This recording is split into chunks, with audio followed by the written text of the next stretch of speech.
I'm Rabbi Julia Andelman. I'm happy to welcome you to the penultimate session of our summer series on stories and storytelling. And I see that I'm out of sync. So once Dr. Levy begins teaching, I'm going to see what other things I can close on my computer. But anyway, it's also, so the last session is next week. I'm actually going to be on vacation. So this is my last session with you for this series. But we have, after a little break, we have high holiday learning sessions coming up. So hope to see you there as well. Welcome to anyone who may be attending our Monday webinars for the first time. And you can always catch up on previous sessions at the link that you got in your email this morning. So we're so excited to have yet another new JTS scholar today, Dr. Rabbi Benjamin Levy, who's an adjunct assistant professor. And the session is Alexander, Was He Great? Alexander, was he great? Rabbinic criticism of Rome through Alexander narratives. So this is just a really fun leap backwards a couple thousand years from where we were last week, and we can't wait to learn with a new teacher joining us. So as I mentioned, we have two high holiday webinars coming up. Those are on Mondays, September 12th and 19th, with Rabbi Eliezer Diamond and Rabbi Michal Springer, respectively. You do have to register for those separately. The link for this series won't work for those, so please do register. And I think that there we go, the link is in the chat. And we'd love to get some sponsors for those sessions if you feel inspired to do so. As you probably know, we have 3 sponsorship levels, Chacham, Tzaddik, and Navi for $540, $1,000, and $1,800 respectively. So I'll put a link in the chat for that as well. And you can use that link. That's the link for this series, but if you want to sponsor for the fall series, you can use that as well, or just be in touch with us separately. So on that note, I will turn it over to Tani Schwartz-Herman. Thank you, Rabbi Andelman. So just to review the format for today's session, as we usually do, Dr. Levy will pause for questions periodically throughout the class, and we'll also have time for Q&A at the end of the session. You can use your chat feature to submit your questions to Rabbi Julia Andelman. During the Q&A period, Rabbi Andelman will select a few of the questions to present to Dr. Levy. For any technical or logistical questions, please initiate a private chat with either myself or Ellie Gettinger. The sources for today's class were in the email that you received with the Zoom link this morning, and we'll be screen sharing them as well. I'm pleased to introduce Dr. Benjamin Levy. Rabbi Ben Levy is an adjunct associate professor at JTS. He has studied Midrash at the Gershon Kext Graduate School at JTS under Rabbi Burton Visotsky for the past 9 years, and has recently completed the requirements for the degree of Doctor of Hebrew Letters. Rabbi Levy is the author of A Faithful Heart, Preparing for the High Holidays, and A Faithful Spirit, Preparing for Hanukkah. He has recently been named Rabbi Emeritus of Congregation Eitz Chaim in Monroe Township, New Jersey, where he has served as spiritual leader for the past 25 years. You can read more about him as well on the bio that we included with the sources. And we're so pleased to have him teaching today. I'm going to go ahead and turn it over to Dr. Levy.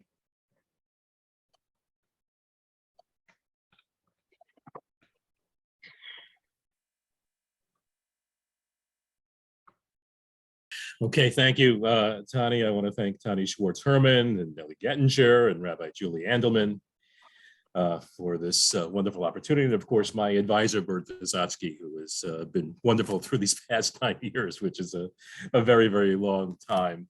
And I've been watching the series on storytelling and stories over these past weeks. And indeed, you know, I am honored to be included amongst so many great teachers and scholars here at JTS.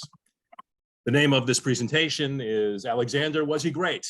And spoiler alert, there's one trend in rabbinic literature that says maybe he wasn't so great. You know, the rest of the world might have thought that he was wonderful, but the rabbis are going to use the character of Alexander to criticize imperial Rome, and more than that, to promote their version of Jewish identity, which will be in distinction to the mores and behaviors of Rome.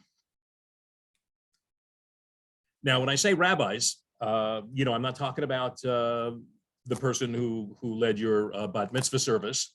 Actually, as Rabbi Hapman spoke a couple of weeks ago, I'm talking about the rabbis of late antiquity. And particularly, I'm talking about the rabbis of late antiquity who lived in ancient Israel, in Eretz Israel, or Palestine, as it became known, as the Romans renamed it.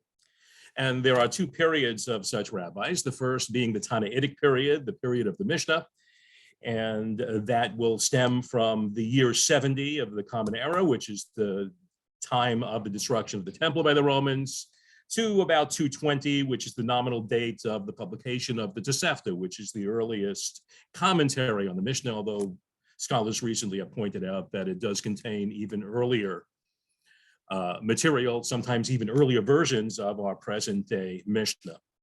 The second era that we're talking about is known as the Amoraic era, which is the era of the Talmud or the Gemara, which explains the Mishnah.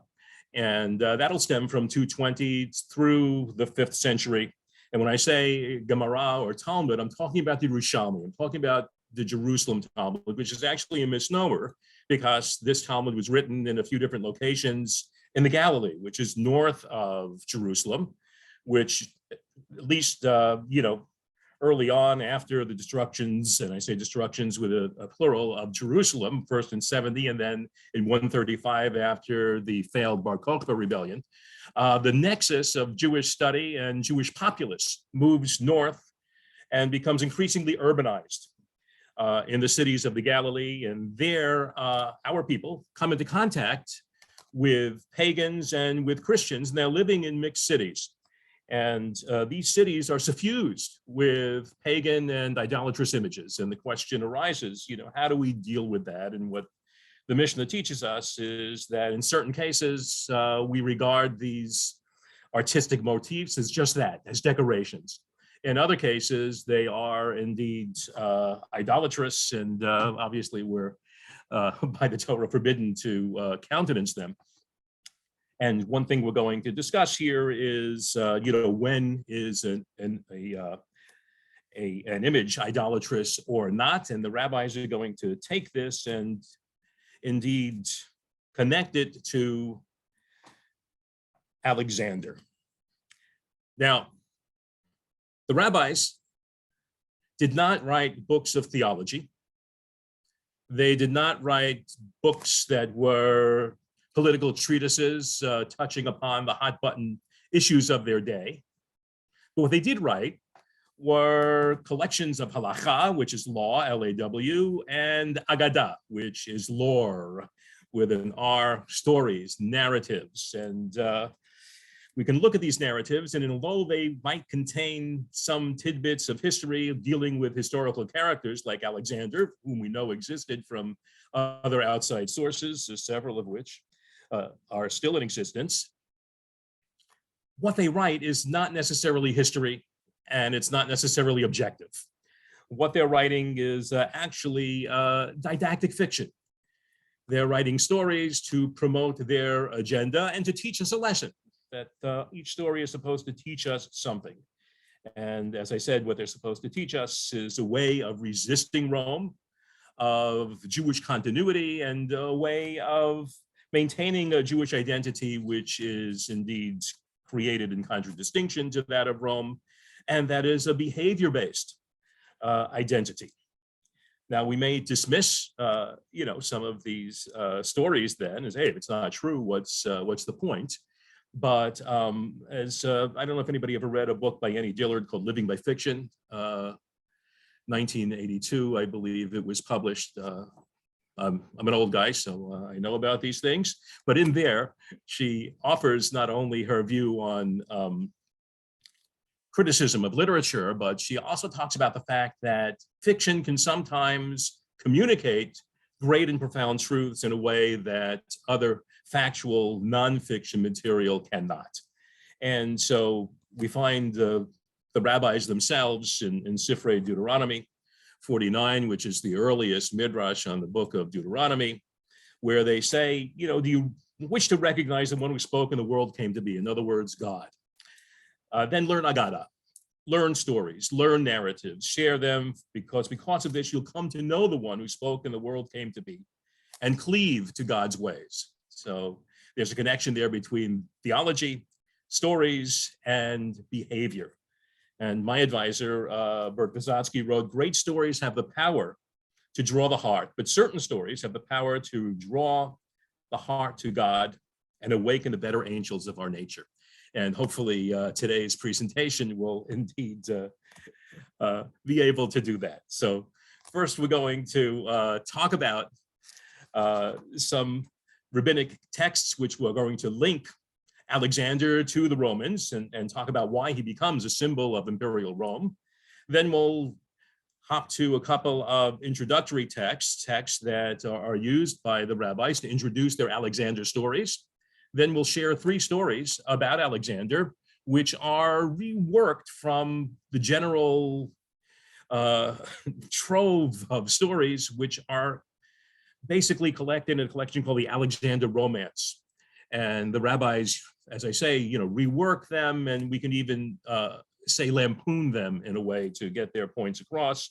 And then finally, we'll have another selection from the Yerushalmi, which they use to introduce their stories, but I think it'll be a postscript for us in terms of this presentation and tying up the various themes that we indeed will cover. So just a few outside historical facts. King Philip II of Macedon and his 4th wife give birth to Alexander. He ascends the throne at 336 BCE. He's 20 years old, and it happens after his father is assassinated at his sister's, that is Alexander's sister's, wedding. And for the next 13 years, from 336 to his death in 323, Alexander goes on a binge of conquest and conquers basically the entire known world, including the ancient Near East, introduces Greek culture and Greek language, which will last throughout the Roman period. And even though the Romans in 146 BCE conquer Alexander's former empire and expand upon it even, the cultural milieu of the eastern portion of the Roman Empire remains Greek. And so therefore, you know, as the as the ancestor, therefore, of, you know, culturally of the Romans, to the Romans themselves and to the emperors themselves, Alexander remains a symbol of who they are and what they aspire to. Now they say a picture is worth 1,000 words. And so I'm gonna ask our experts to share a picture now. It's a detail from a mosaic known as the Battle of Issues mosaic. So if we can share the screen at this point for the picture, I would be very grateful.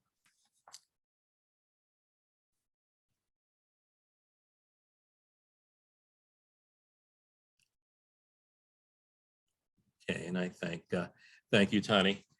So this here is a detail from the Alexander mosaic known as the Battle of Issues mosaic.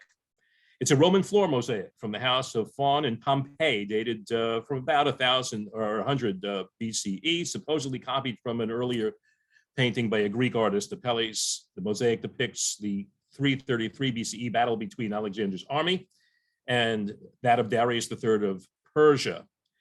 The work currently resides in the Naples National Archaeological Museum. And we're going to be taking a fuller look at the entire mosaic soon, but this here is a depiction of Alexander. And if we were in a different forum, if we were all sitting in the same classroom and could have a free exchange, I would ask the class, you know, what do you think of this picture? What does it show? What does it communicate to us? But since we're not, we'll have a chance to express our opinions soon. But I'm just going to, look at it myself and say what I think. And I think, the Romans here depict Alexander as a kind of hero here. He's the young hero. He's the young conqueror. Notice his hair. He's got a lot of hair, which depicts, a sense of strength, a sense of virility. He's the only one, by the way, in the entire mosaic who's not wearing a helmet or a headdress. And so his hair plays an important part in letting us know who he is. He has a sword by his side. He carries a spear. And as we'll see, he's jousting another human being and killing him, as we'll get to look at the wider picture. He's wearing armor and riding a horse, both symbols of war. And in the center of his armor, I don't know if you can see, but there is a depiction of the Greek god Helios. And then there's his eyes. His eyes are large and wide open. And the rabbis have a saying. They talk about enlightened eyes, and by enlightened eyes, they're talking about Talmidei Chachamim. They're talking about wise scholars, people who study Torah. And here, his eyes are wide open. It's almost as if he's searching, in my mind, and this is my opinion, he's searching for, some sort of a deeper, or he's seeing a deeper reality here in this conquest that he's involved in. And this jives with the outside view. And when I say outside, I mean the non-rabbinic view, the view in the greater Roman Empire of Alexander, that he is not only a great conqueror, which they like, but he's also a philosopher king, right? That he sees a greater reality. And indeed, Aristotle was his tutor as a young person, and Aristotle being the standard bearer of Greek culture. The other interesting thing is that this mosaic is found in Pompeii. And Pompeii is sort of like the ancient Las Vegas. What happens in Pompeii stays in Pompeii. What they've realized, what archaeologists have realized, in recent excavations, perhaps over the last 100 years or so, is that Pompeii was a center of prostitution. And they've uncovered several road signs and several, business signs which include phallic symbols there.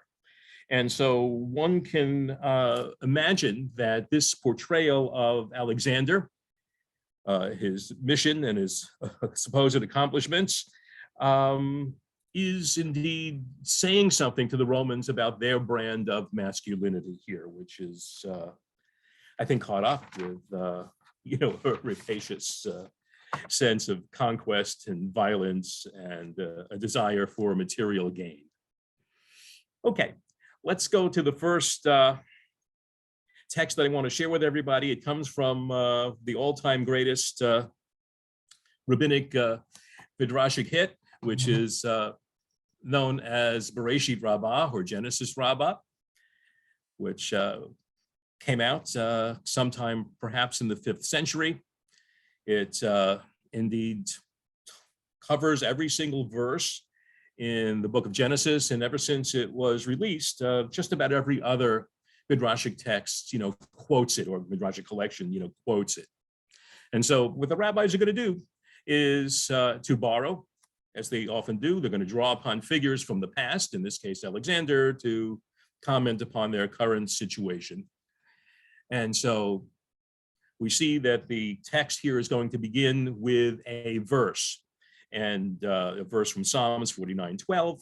And what the rabbis do is they not only borrow rhetorical and literary techniques from the Greeks and the Romans, but they add their own touch here, which is to talk about biblical verses. And for the rabbis, the Bible is the ultimate truth, and the mastery of the Bible, being able to interpret it, and they are indeed an interpretive group, is the ultimate power. And this is where their strength lies, in their being able to do exegesis, to draw meaning from the biblical text.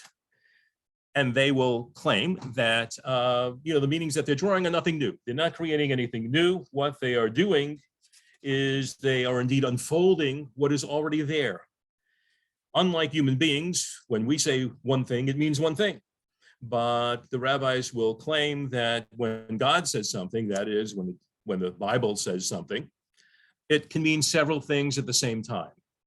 And so they will use their hermeneutic to interpret what it means and apply it to the needs of their own day. So we're going to begin here with a verse from Psalms 49:12. Their inward thought, kirbam, is that their houses shall continue forever.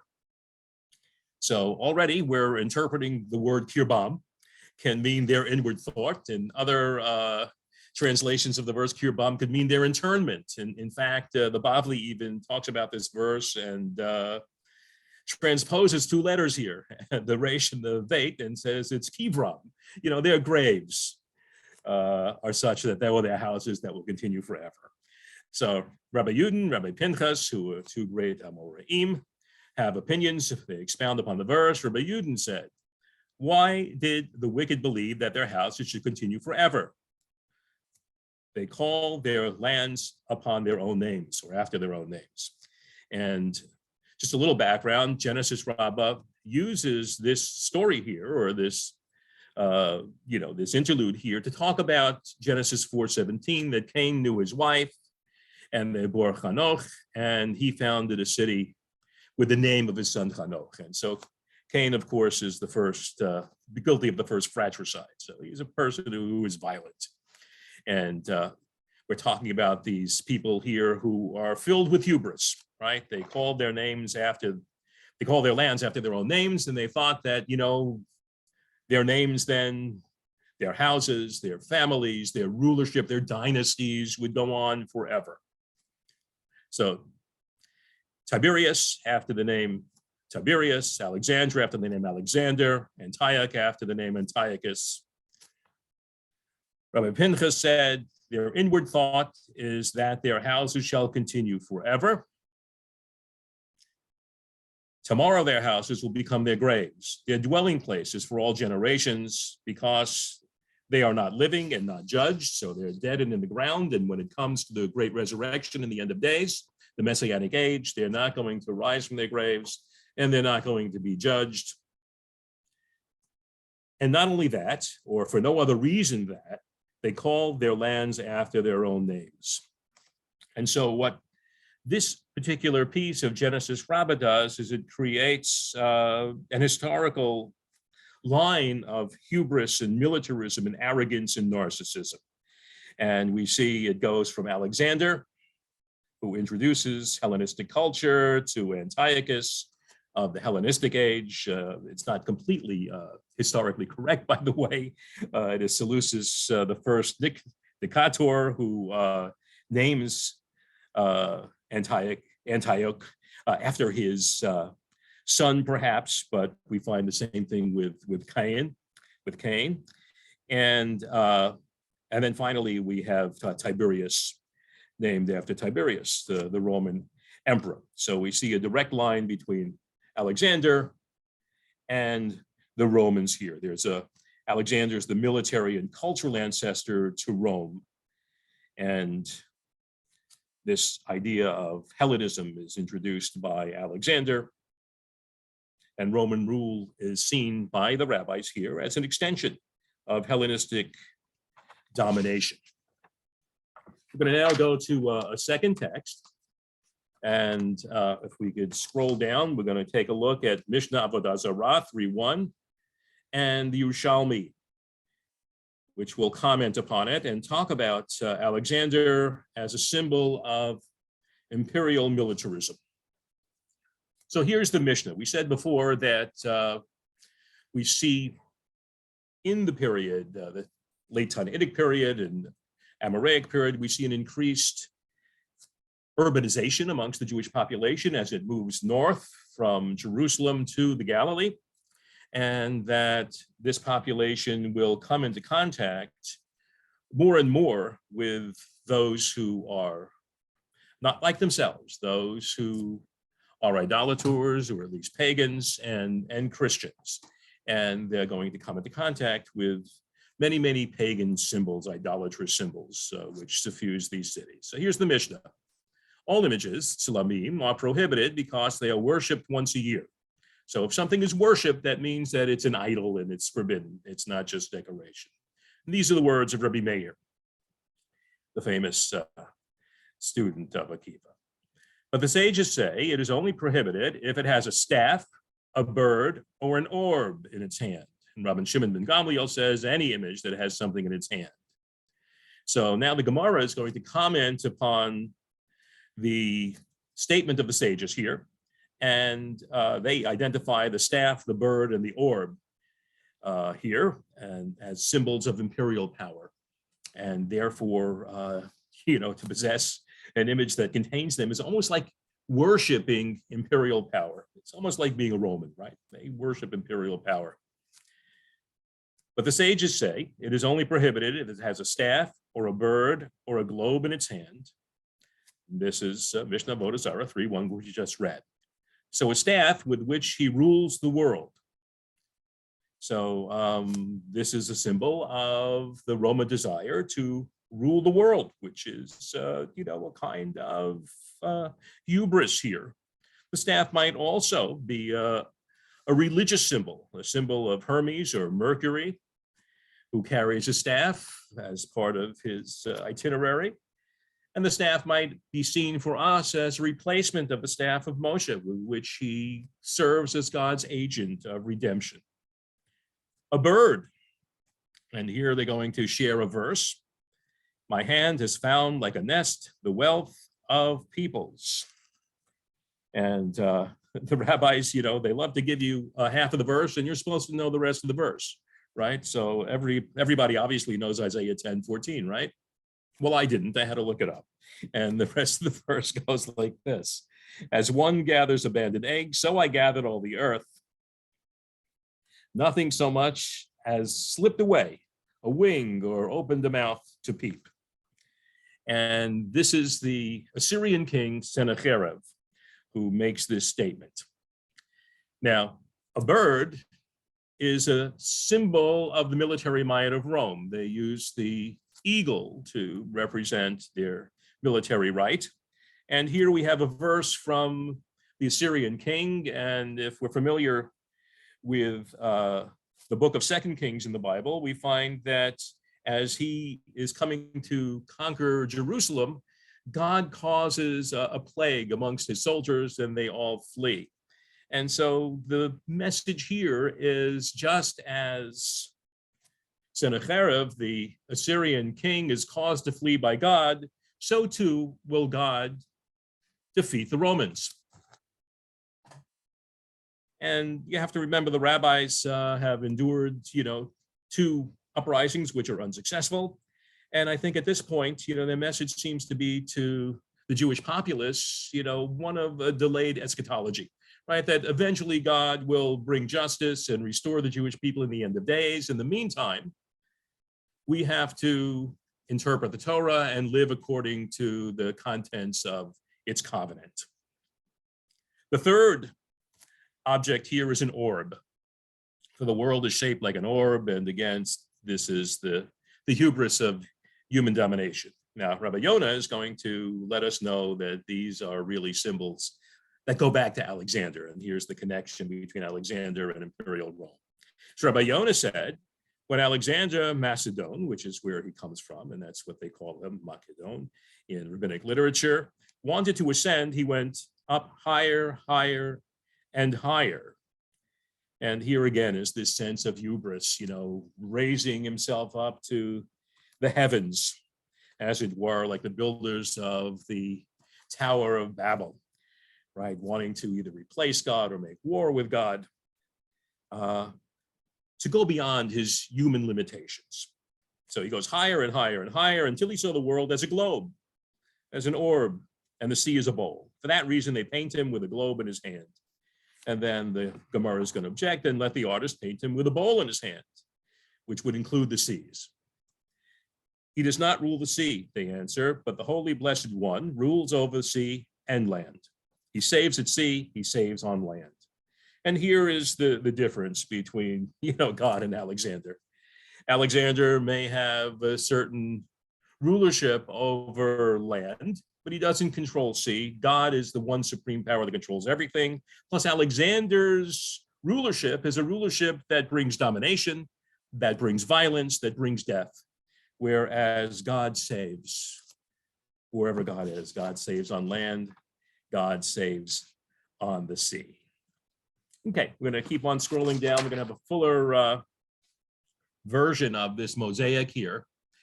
We can see that some of the pieces are missing. So at the end of the presentation, I'm going to present an artist's rendition of it with all the pieces fit in. But actually on the right-hand side, we see that that depiction of Alexander, who is depicted in his armor. We saw the detail from it before. And, his armor here, the wide eyes, the hair, the armor is sort of like a vestment almost, he's like the high priest of conquest. The Persians have their spears wasted away in the air. He is thrusting with his spear. The Persians have many, many people battling against him. He is one, and we can see another, Greek soldier behind him. But he is striking against the Persians in heroic fashion here. And we see that there's a tree in the background. I don't know if you could see it on the upper right-hand corner. And, the tree is a dead tree. And so we can see that this battlefield, reeks of death and destruction, and a preponderance of spears. And we might say that it is a glorification of violence. Okay, so we're gonna go on now. I don't know, Rabbi Julia, should we go on now, or do you want to stop for questions? Or I know we said we'd stop further on, but up to you. We have a couple of questions that have come in, if you want to just take one or two. Yeah, we can take one or two now, and then we'll go into Tosefta Horayot, which will be an introduction to the stories of Alexander that will share themselves. Okay, great. So about their homes becoming their graves, that so there were, one person was saying, didn't Jews do the same thing? We have Eretz Yisrael. And I think that I also remember from part of the Yom Kippur liturgy, it's part of the prayer of the Kohen Gadol that at the end of the Avodah service, that shouldn't happen to the Jewish people, that their homes shouldn't become their graves, which I think I remember learning was about kind of natural disaster of some sort. So I don't know, any okay, yeah, light there, but especially the participants' question that that they weren't the only ones to do that. Yeah, I think that as I said before, the rabbis have a sense of delayed eschatology, that in the end of days, the righteous of all nations, right, the Jews and the righteous amongst the nations, will rise and be judged and be living in the kingdom of God, as it were, in the Messianic age. But these particular heads of state, Alexander and Antiochus and Tiberius, are so evil, they're not considered to be amongst the righteous. Therefore, they will remain in their graves. They will be spurned. They will not rise up from the graves with the rest of the righteous of all nations. And the reason is that they had the effrontery here to name their lands after themselves. They had this sense of hubris, this sense of militarism, this arrogance, this narcissism that the rabbis look on negatively. And we said before, that the rabbis are using these stories and these texts as a way of resisting Rome, a way of looking at Rome and kind of keeping ourselves together.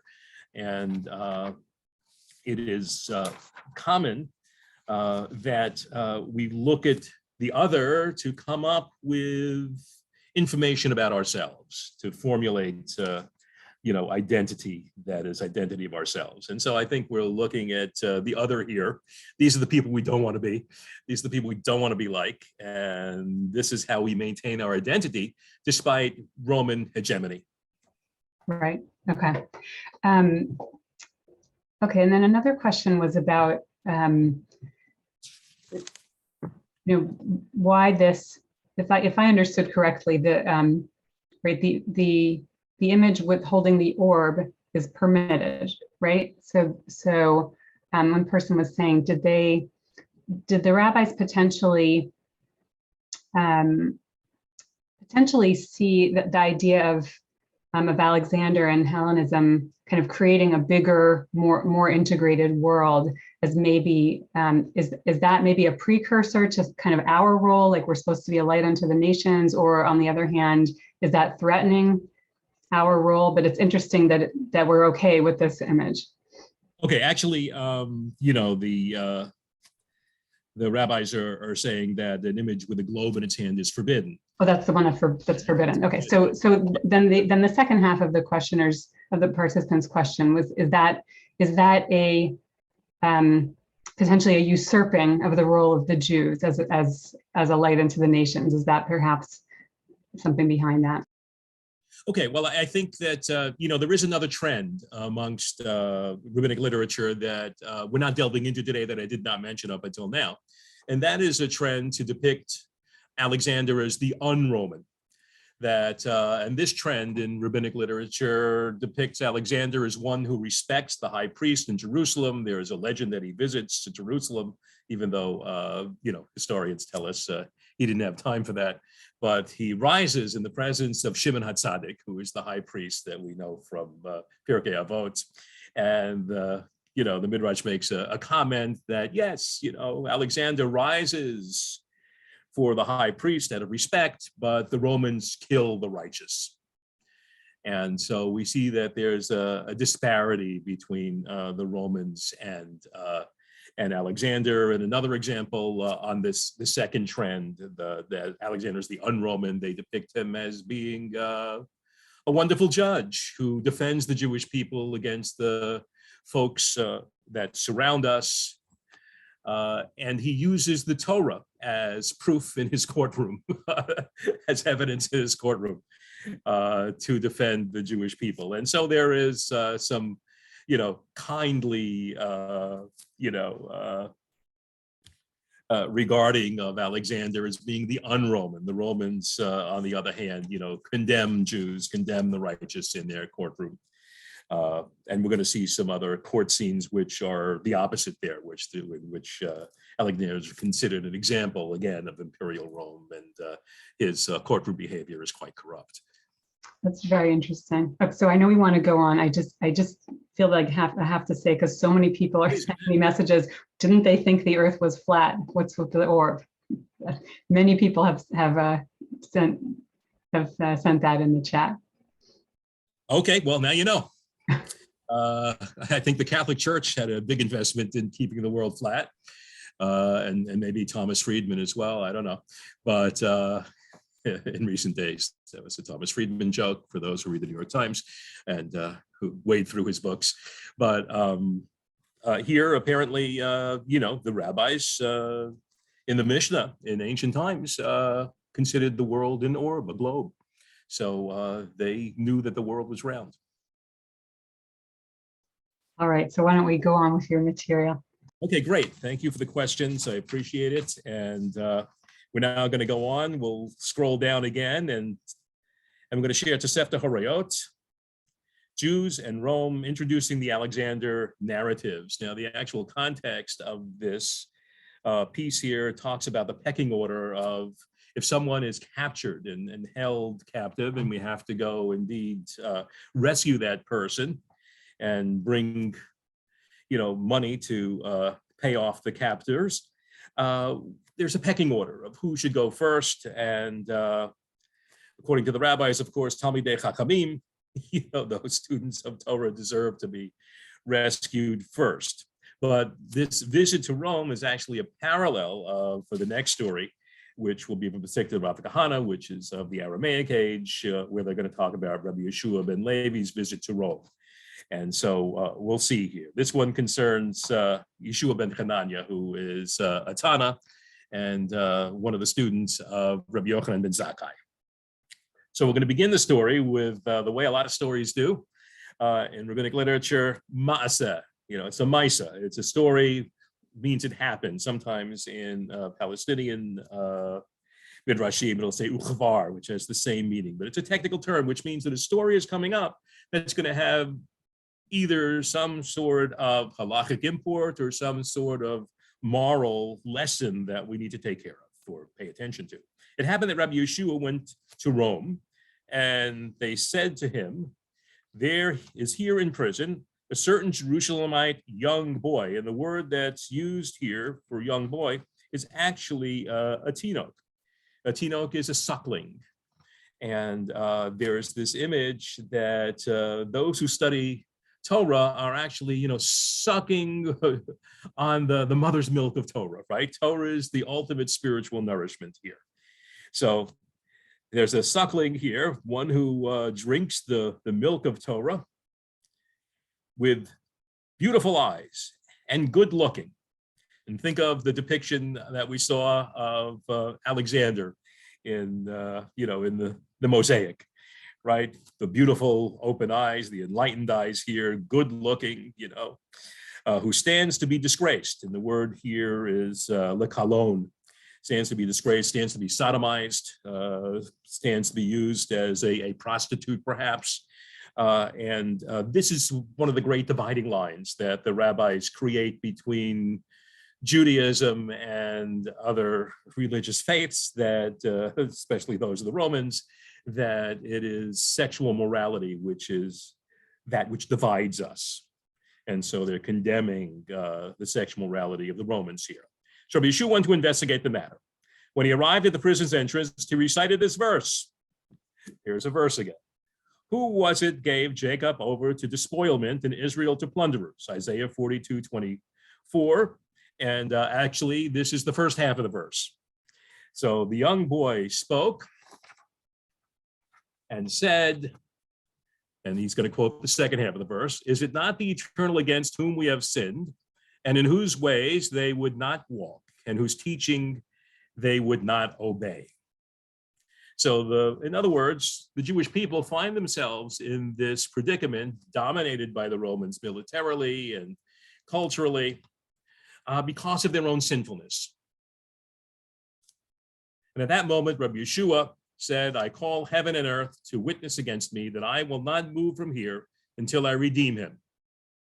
He redeemed him with much money and sent him to the land of Israel. And so this is, again, this theme comes up again and again, that the Romans are very much interested in material gain here, that they want to gather all the gold they can in the world, and they'll use any means possible. Conquest, kidnapping, even a perversion of the justice system. And concerning him, it said, the precious children of Zion, once praised as fine gold, alas, they are accounted as earthen pots, work of a potter's hand, which comes from Lamentations. But again, Israel is currently poor, and throughout this period, some more than others, Israel suffered economic hardships. Sometimes the Romans would confiscate their lands. Sometimes there would be very, very high taxes, including a Jew tax, in punishment for the uprisings that everyone had to pay. In fact, after the failed Bar Kokhba rebellion, they would take this tax that they would charge, which would substitute for the tax everyone paying around the world to the temple in Jerusalem, and use it for a temple to Jupiter that they build on the same site as the temple in Jerusalem. So that's the first visit that we have here, which are going to bring these themes to the fore, that Israel is deserved for its current fate because it would a lack of a fealty to the covenant, and therefore it's really a justification here of divine justice, that God is acting here because we were sinful. But on the other hand, the Romans also revealed themselves as being quite sinful as well, caring more about material wealth than they do about human welfare and morality. Here's the second story that Pesikdat Rav Kahana, which is a text used to bring midrash concerning the various special readings, lectionary readings of the year. In ancient days, in ancient Palestine, there was a triennial cycle, and the Torah was supposedly divided into 150 sidrot, but not every synagogue like today follows the same reading each week. So what they did have in common were certain readings that were brought on the holidays. And this particular chapter concerned readings which were brought on Pesach. And so Pesach being the birthday of the Jewish people, perhaps some of the stories and themes here are fundamental to our existence. And it concerns another visit to Rome. There is a parallel to this in Leviticus Rabba, where the name of the visiting rabbi is not the Amorah, Rabbi Yeshua ben Levy, as in this version we're going to read in a second, but it's Yeshua ben Hananiah, who is the version, the tradent from the story such as it appeared in the Tosefta that we just read. Okay, so here we go. Rabbi Yeshua ben Levi visits Rome, and Pesikdat Rav Kahana uses this story as an introduction to their Alexander tales, which we'll get to in just a moment. So Rabbi Yeshua ben Levi went up to Rome, and he saw pillars of marble wrapped in tapestries so that they would not crack in the heat nor freeze in the cold.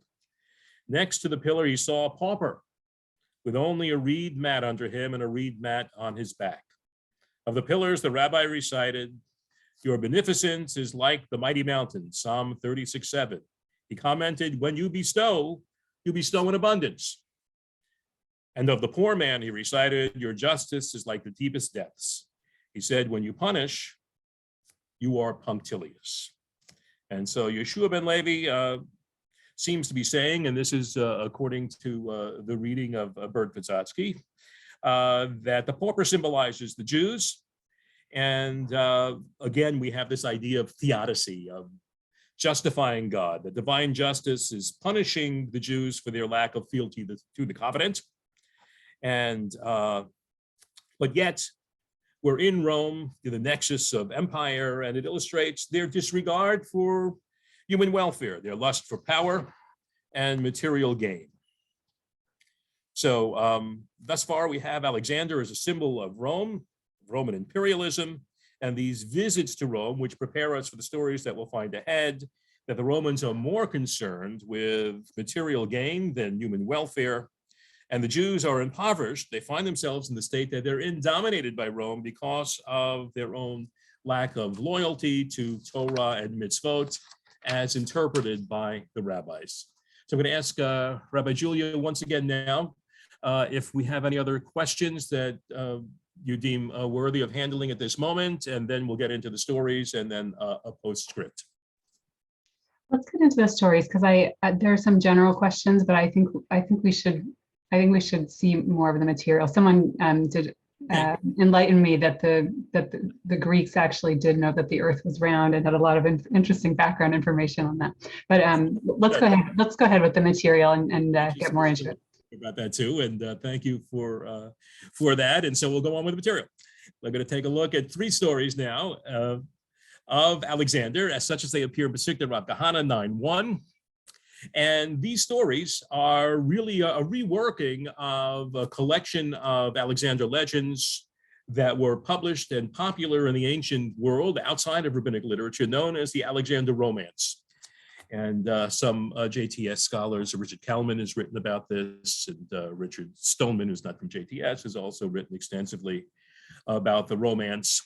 And these stories concern Alexander's fantastic travels and glorious conquests, and picture Alexander, as we saw before in the in the picture that we saw from the floor at Pompeii, from the mosaic, as both one who is the great conquering hero, as well as the philosopher king. And so we're going to go on a journey with him now. We're going to go journey to the ends of the earth, right past the dark forest, past the dark mountains, and we're going to see what we discover there. Again, you know, the rabbis are going to take the character and these stories and perhaps even lampoon them, make fun of them.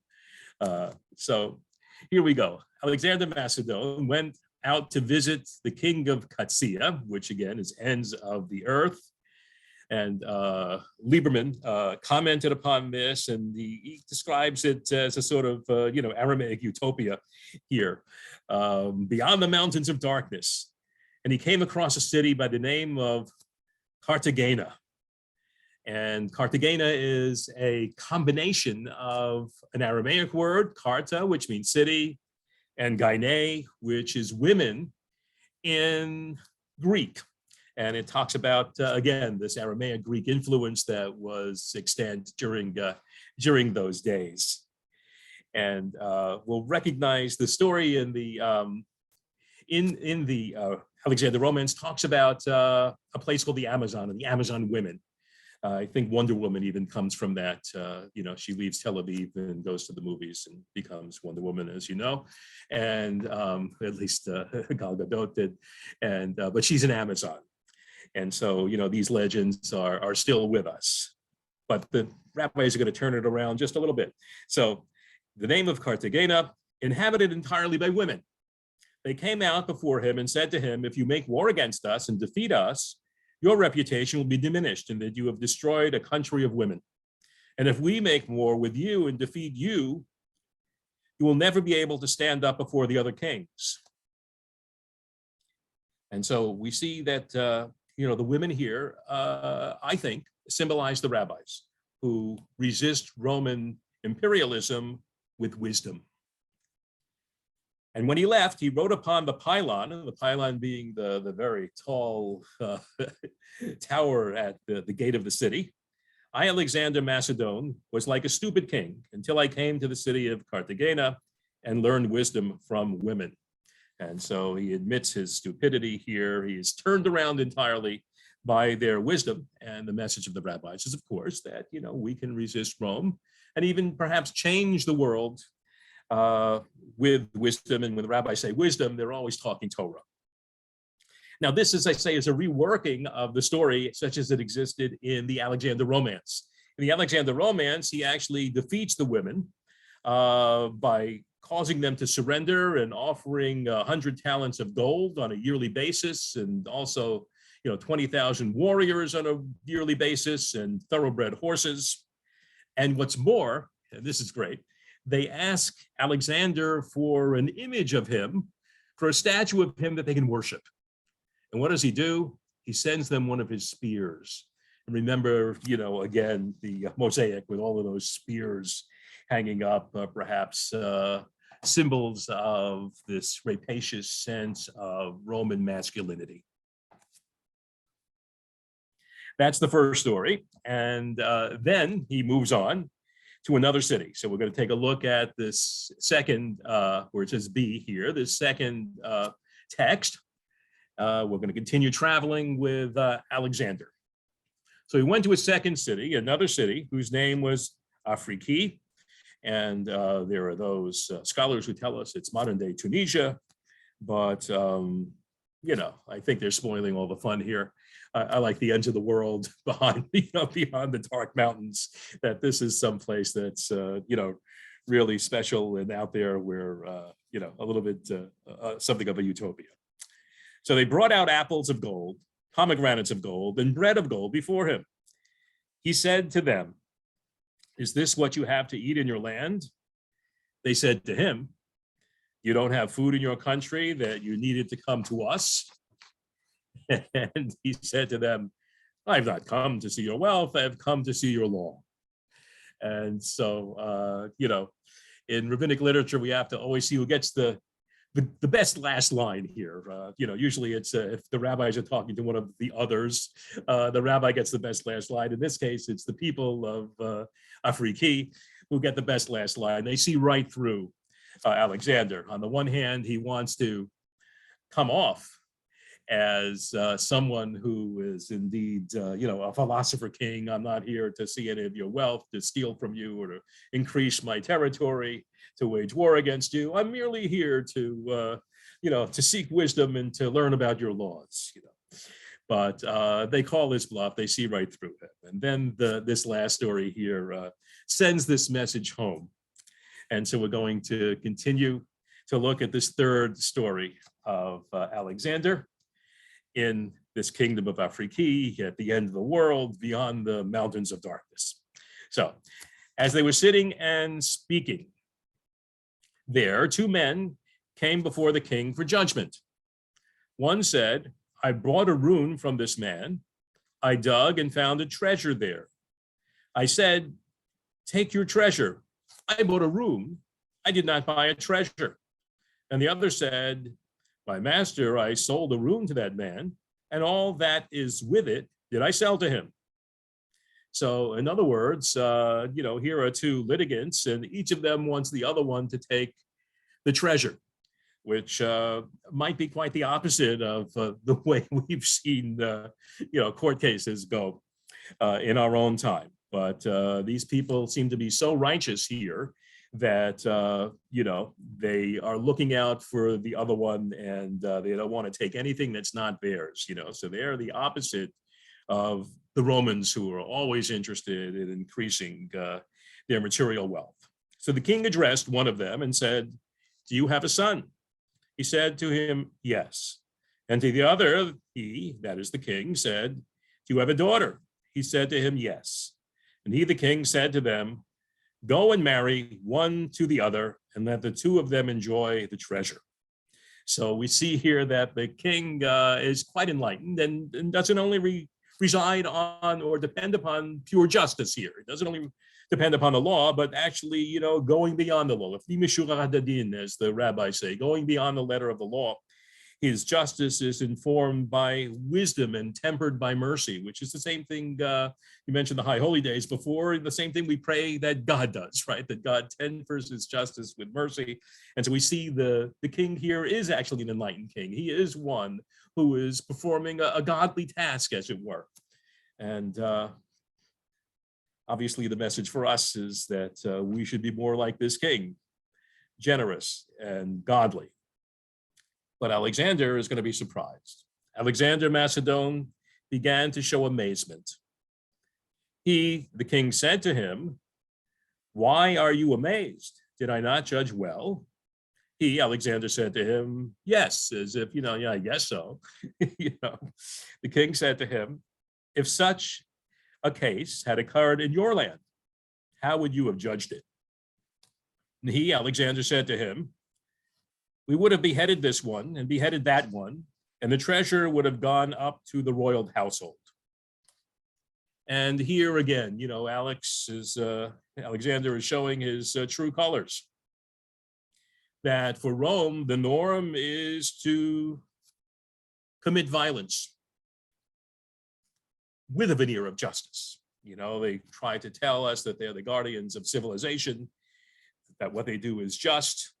But the rabbis here are criticizing Roman judicial norms, which include violence and torture, as we're going to see.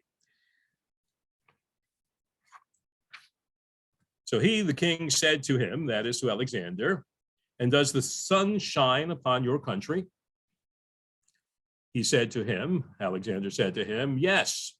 The king said, does the rain fall upon your country? He, Alexander, said to him, yes. He, the king, said to him, perhaps there are small animals in your country? He, Alexander, said, yes. The king said, the breath of that man should be blown out. So he's that man, of course, the third person is Alexander, and he's telling him that, he should drop dead here. And he continues, by the merit of small animals, does the sun shine upon your land? And does the rain fall upon your land? By the merit of small animals are you saved, as it is written, human and beast, do you save, O Eternal?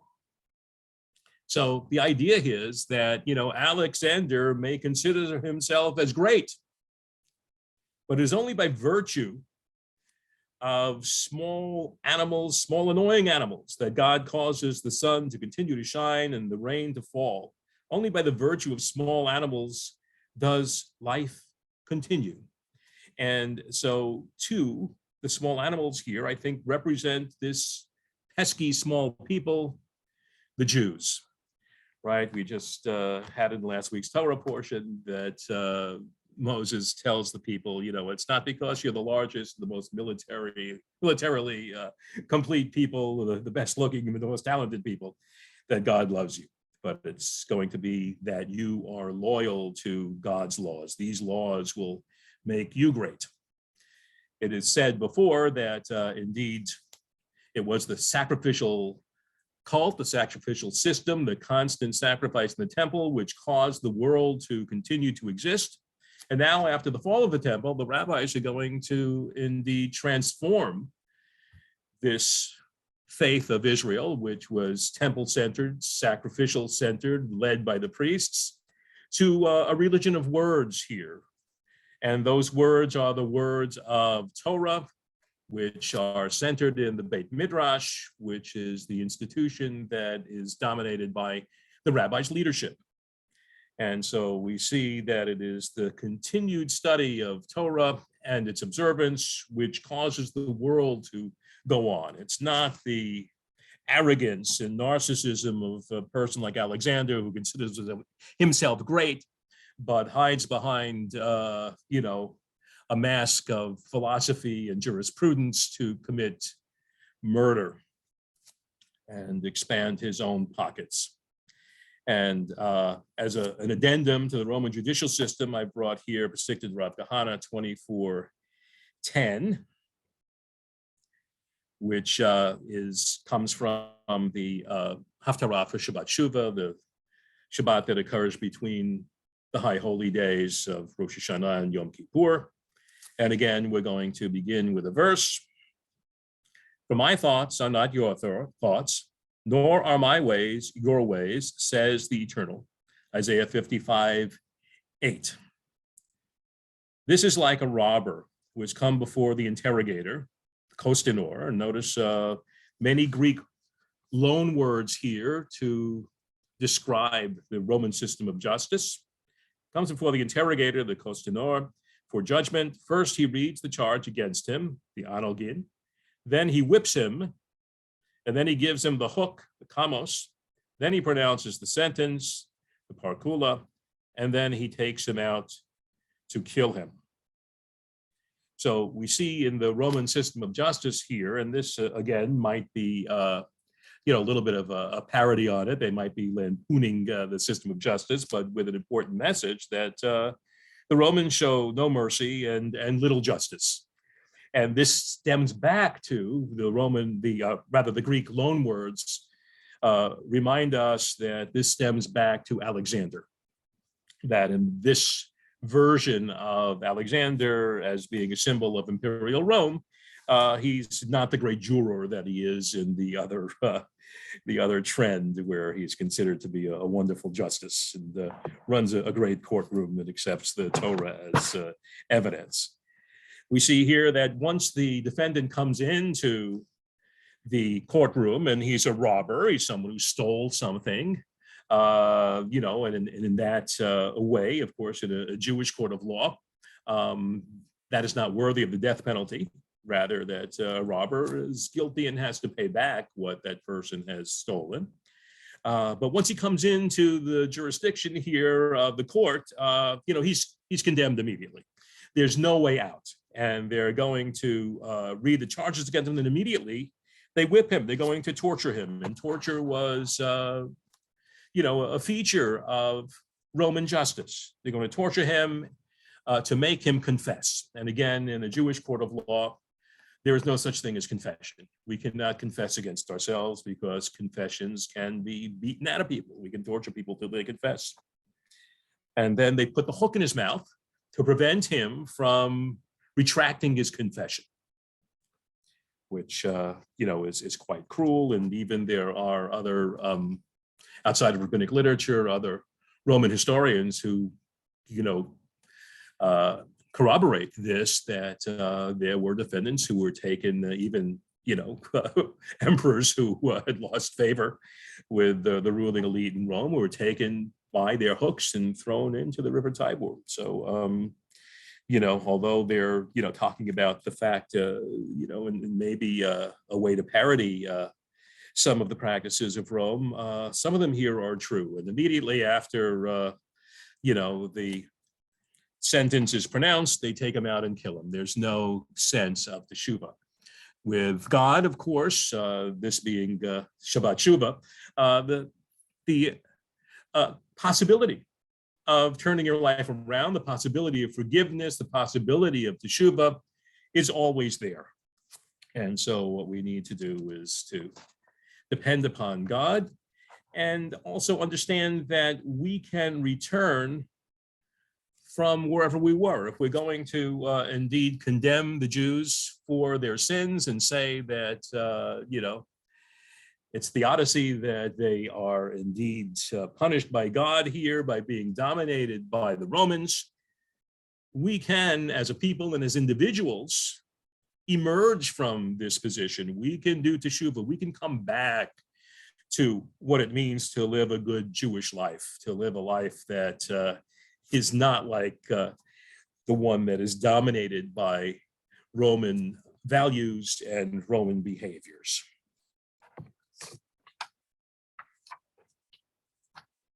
So I have basically one more text. I don't know if we want to stop here, Rabbi Julia Andelman, and handle some questions before the final postscript, or I see we've. I just wanted to clarify about these last three stories, because I think maybe something was unclear based on some comments.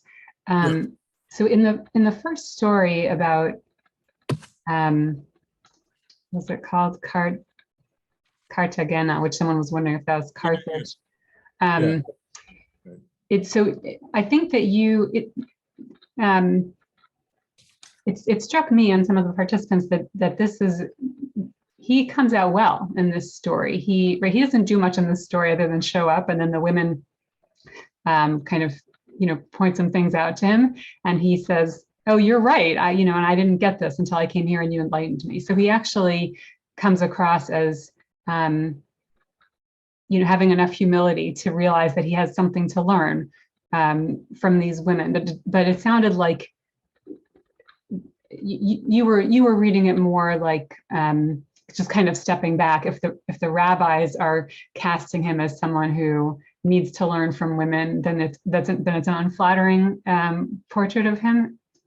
No. What I'm saying is that the women themselves are stand-ins for the rabbis who defeat others with Rome, and that this is actually a reworking of the story as we find it in the Alexander romance, where he defeats them.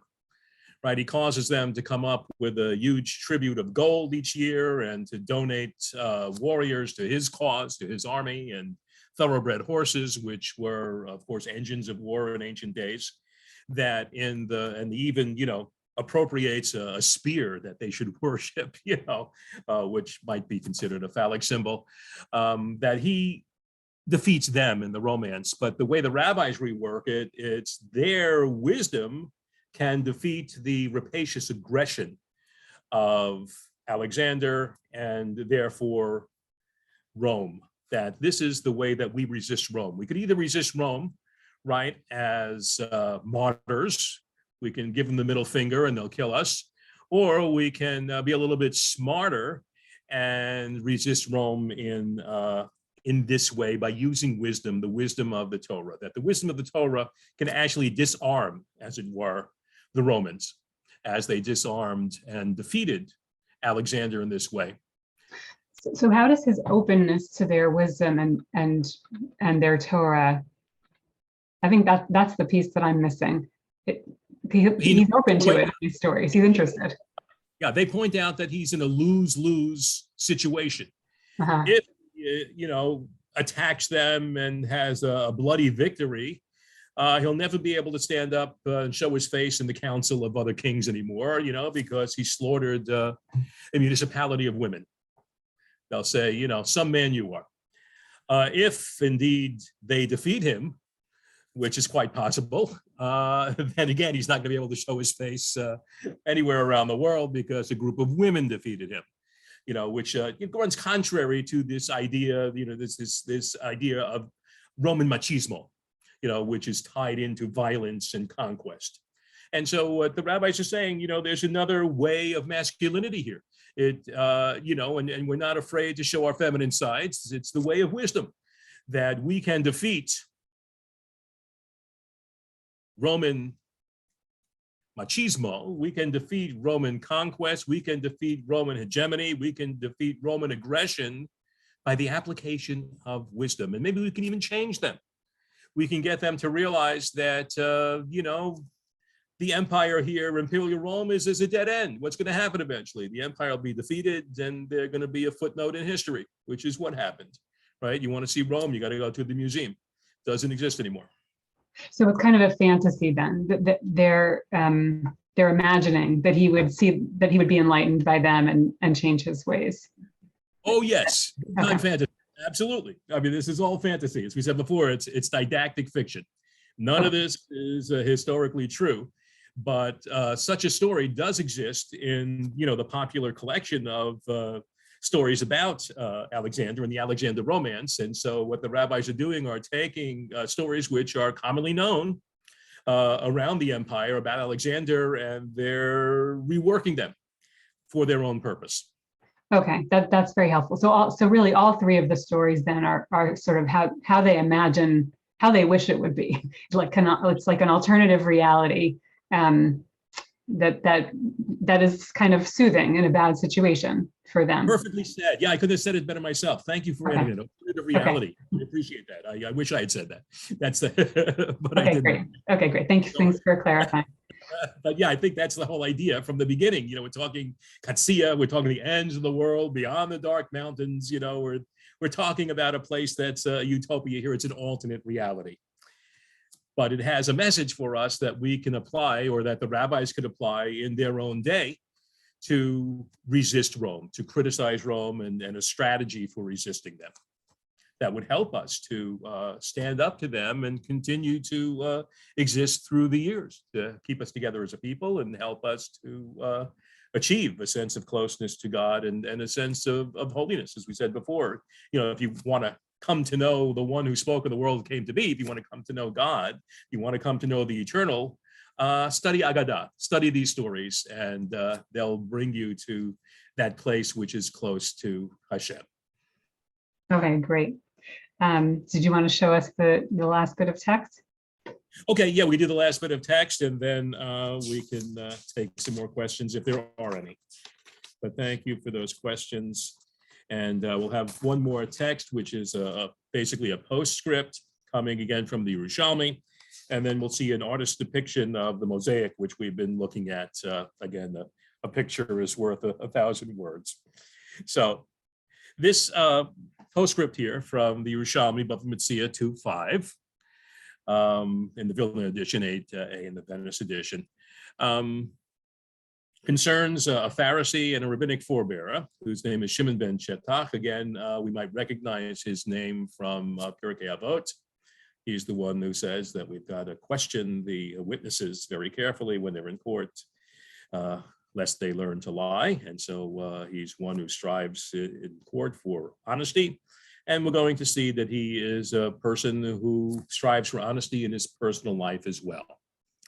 So here we go. Shimon ben Chetach was engaged with flax as his profession. So he worked with flax, and flax, they tell me, I'm not very familiar with flax myself, but from what I've read, flax is a very difficult manual labor. So the rabbis in those days all had professions, all had jobs, some of which, was the job of wealthy landowner and planter, and others, made charcoal briquettes or performed difficult manual labor with flax, as Shimon ben Chetach does.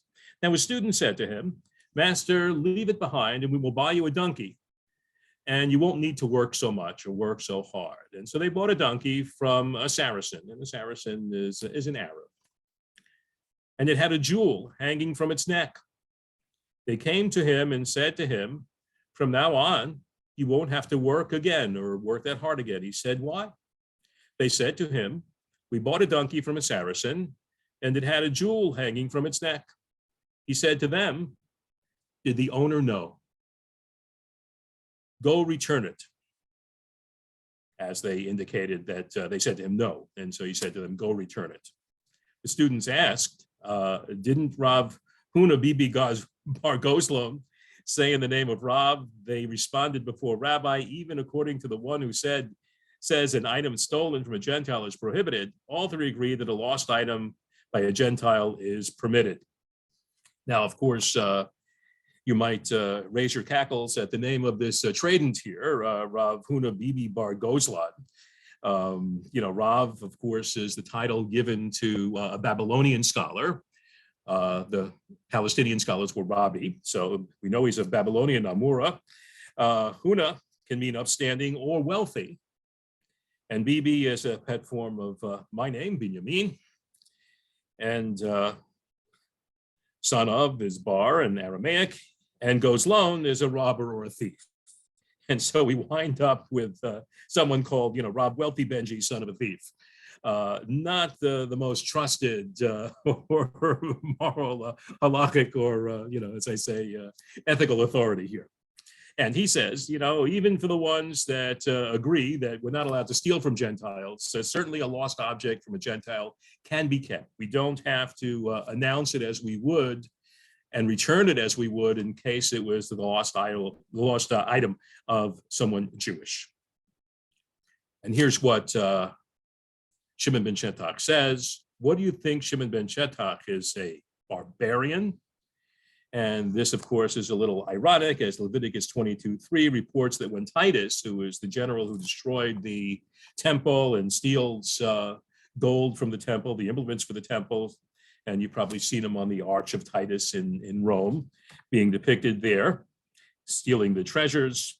The crowd there, as he parades them through the street, yell in the rabbi's imagination in fine Greek, Nikita Barbaria, which means the conqueror of barbarians. And so here, he's asking, who's the real barbarian here? Is it the Greeks or is it us? I'm not a barbarian. I'm going to return this item, this pearl, this precious stone hanging from the neck of the donkey, even if it's not in my interest materially to do so. I'm going to be honest about it. I'm going to go, even if it's not the law. Again, there's this idea, as with the king in our previous story, is going to go beyond the letter of the law. In order to do something good, what's he going to do? Shimon wished to hear, blessed be the God of the Jews, more than all the wages of the world. And again, there's this sense of, how do we disarm the Romans? How do we resist Roman hegemony?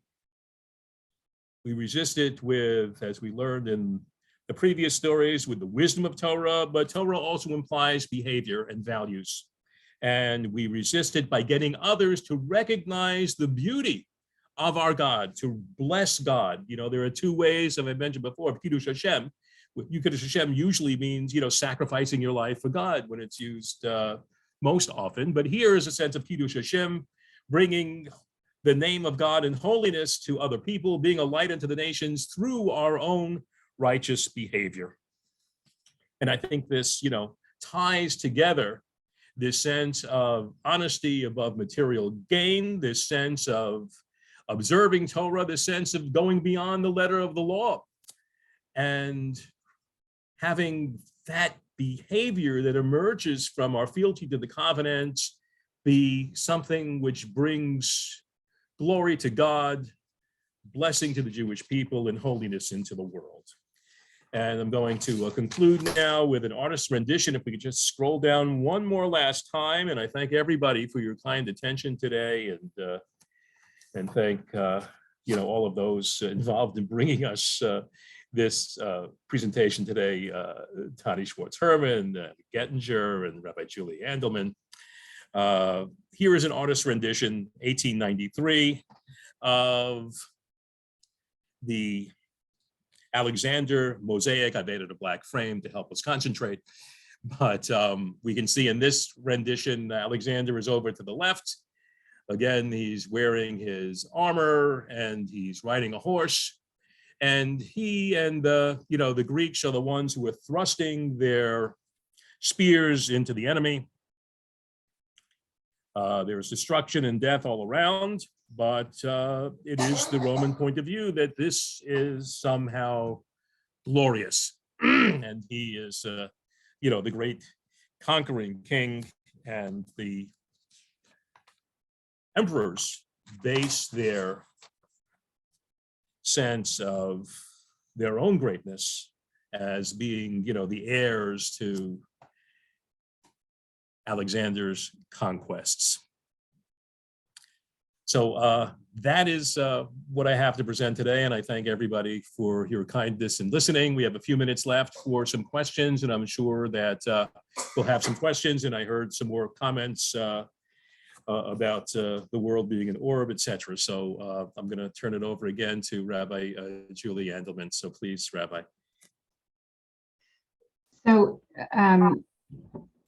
maybe you can just summarize for us. So it seems, would you say that, just having gone through these stories, it's really a wholly negative or kind of caricatured view of him? There's not much redeeming in how they present him. Is that an accurate?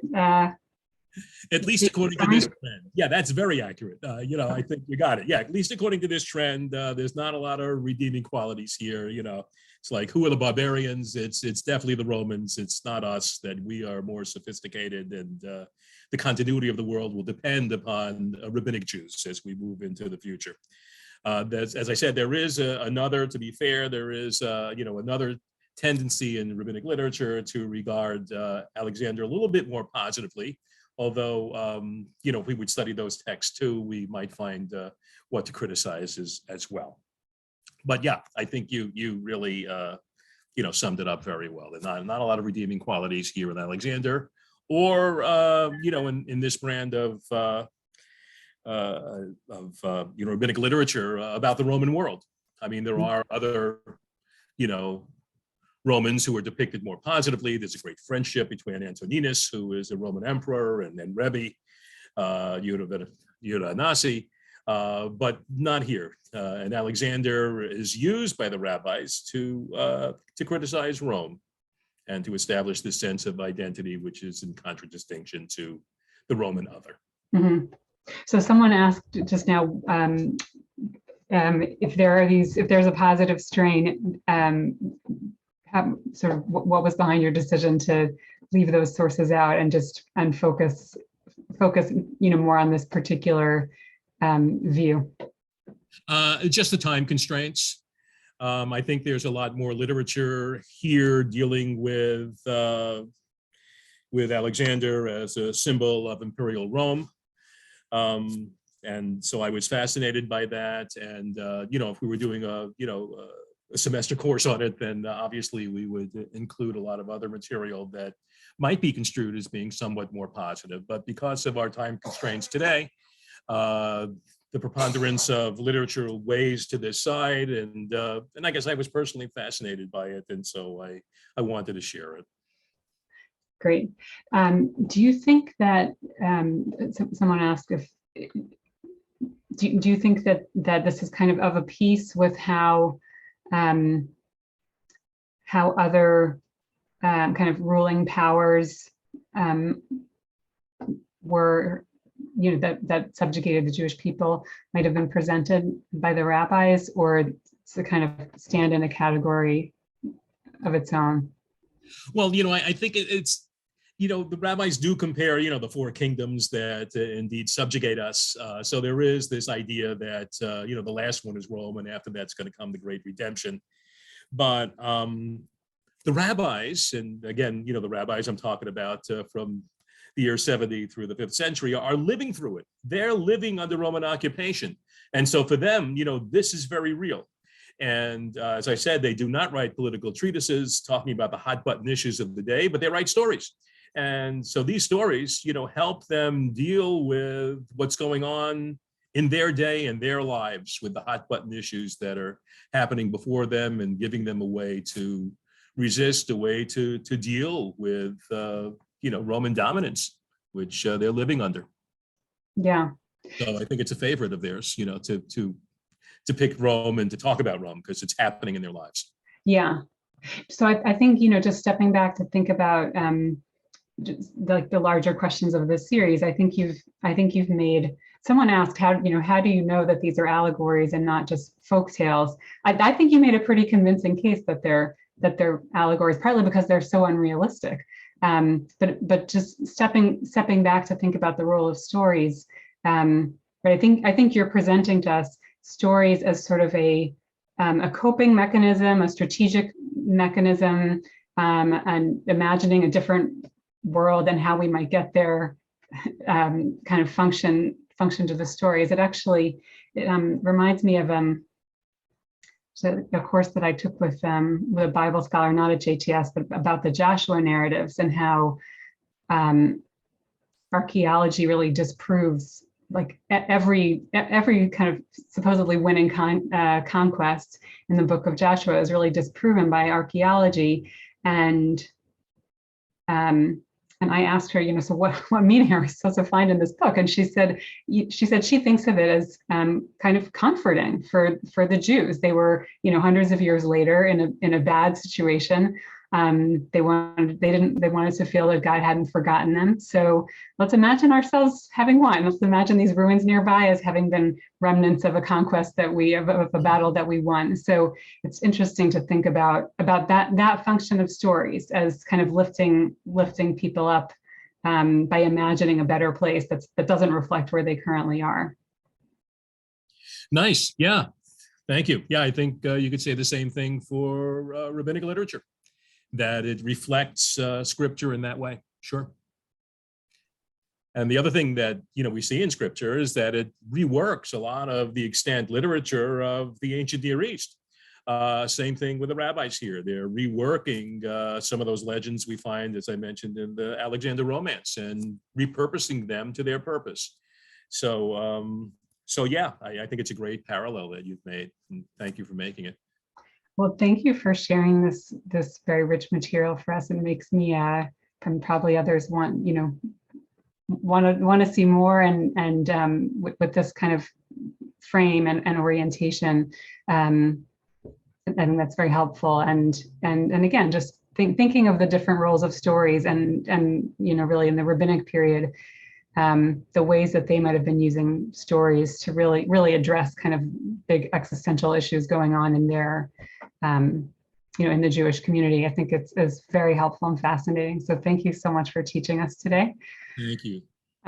Thanks to everyone for joining us. And actually a quick announcement, if you're planning to join us next week for Professor Barbara Mann's session, there's an invitation next week to bring an object of significance. I lost the file here, but the session is called The Stories That Objects Tell, I believe. And the invitation is to bring to the session an object of significance to you that maybe tells something of a story for you. We'll include that in next week's email as well, but just wanted to give you a heads up about that. Thank you again to Rabbi Dr. Levy and everyone for joining us. Hopefully we will see you, not me personally, but we will see you next week for the last session, and then again in September for our high holiday learning. And we have an amazing fall series lined up for you, so stay tuned. We will start announcing that in our emails imminently. Take care, everyone. Thank you. Thank you.